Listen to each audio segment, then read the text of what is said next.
నాకు స్వేచ్ఛ పూర్ణ ద్వారమే పరిచయమైంది.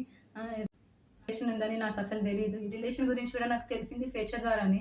తను నాకు ఫోటో పెట్టడం ద్వారా తెలిసింది. నేను పూర్ణని అడిగాను, "ఏంటిది?" అని చెప్పేసి అడిగితే చెప్పాడు.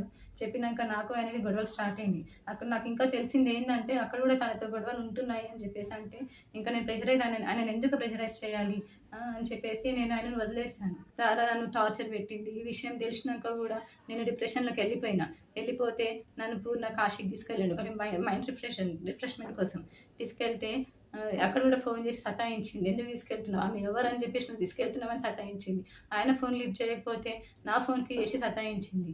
అసలు ఎక్కడికి తీసుకెళ్ళినా, ఫంక్షన్‌కెళ్ళినా, ఎక్కడున్నా గూడా "నువ్వెందుకు ఆమెతో ఉంటున్నావు? నా దగ్గరికి వచ్చేసేయ్" అని చెప్పేసి చాలా బ్లాక్‌మెయిల్ చేసింది. ఎప్పుడు చూడండి స్లీపింగ్ పిల్స్ మింగడము. నాకు ఆడపిల్లుంది. స్వేచ్ఛ కూతురు అరణ్యాని గూడా పూర్ణ నా కూతురులాగానే చూసుకున్నాడు.